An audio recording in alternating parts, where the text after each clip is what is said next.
crois que c'est bon. Merci Madame la Présidente. Ma collègue maire Nadia Boulinseur est intervenue hier, mais nous avons pu échanger, vous et moi, sur la question notamment du tramway et de l'étude du tramway vers le nord de la ville, c'est-à-dire Capitaine Gèze, la suite Capitaine Gèze, Castellane, quartier de la Castellane dans le 15e arrondissement, et pas la Castellane, place Castellane. Je préfère quand même le dire, qu'on ne se trompe pas, on ne sait jamais. Hein. Voilà. Madame la Présidente, il y a deux variantes, deux fois deux variantes. Une première variante sur la partie sud, c'est-à-dire rue de Lyon, où nous avons le boulevard de la Méditerranée, ou éventuellement Mardy-Rossian.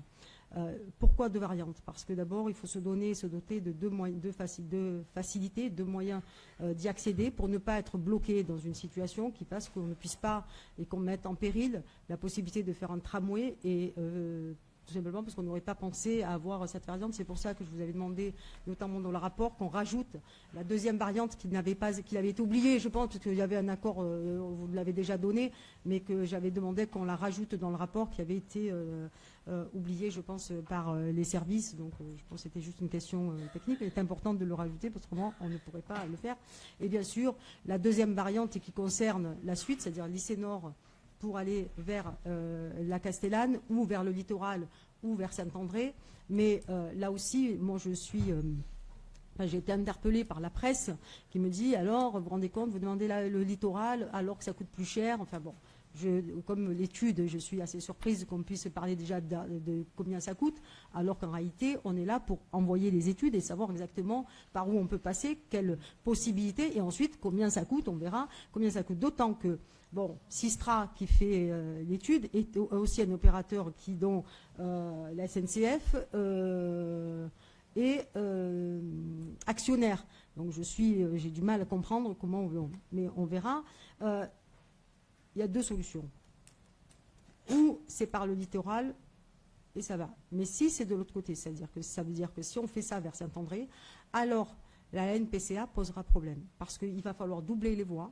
C'est-à-dire qu'il va y avoir un moment, un embouteillage, et on ne pourra pas, il faudra choisir ou le tramway ou la NPCA. C'est pour ça que s'il y a effectivement un surcoût qui soit mené dans le cadre du littoral, alors la SNCF devra mettre la main à la poche pour pouvoir dédommager. Oui, mais ils le font sur d'autres lieux pour pouvoir mettre, je dirais, en œuvre cette ligne Nouvelle-PACA qui n'impacte pas d'ailleurs que Marseille ou les Bouches-du-Rhône, mais qui impacte un territoire, enfin tout le territoire français, et qui donc, ce cas-là, on a un financement, notamment sur la région PACA, où les autres départements, les autres métropoles pourraient accompagner. Mais la SNCF, qui va justement en profiter, pourra mettre la main à la poche. On est là, au-delà de la question du transport, on a travaillé tous ensemble pour faire que dans le cadre de la rénovation urbaine, nous puissions justement avoir des territoires qui soient tirés vers le haut.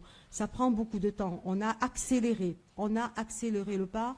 On a maintenant matière à pouvoir travailler. Oui, on a accéléré le pas. Peut-être que vous n'êtes pas au courant, mais oui, monsieur.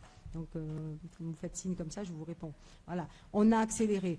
Voilà, merci Madame la Présidente. Et d'ailleurs, mais pour cela, c'est la question aussi du transport en fait partie, parce que le désenclavement à l'intérieur des cités, c'est une chose, mais le désenclavement aussi d'un territoire pour le développement de l'emploi, c'est aussi essentiel. Et je voudrais juste, Madame la Présidente, parce que vous nous aviez interpellé au Conseil municipal, notamment concernant Frévalon, pour vous dire que nous avons, avec votre cabinet, avancé, que nous sommes en bonne voie, que nous avons trouvé une solution, et pour en avoir discuté avec la directrice générale de l'ONRU vendredi dernier, pour qu'on puisse justement répondre à l'attente de tout le monde. Vous voyez bien que c'est tous les territoires qui ont été pris en compte, et c'est important que dans ce cas-là, et la question du transport et la question de la rénovation urbaine, elles soient mises en même temps pour qu'on puisse apporter des réponses à nos concitoyens qui l'attendent et qui sont pressés, qui sont vraiment pressés qu'on avance assez vite. Donc j'espère que ces études et le démarrage pourra se faire le plus rapidement possible. En tout cas, ce que je voudrais vous dire, c'est qu'on se tient à votre disposition, à la disposition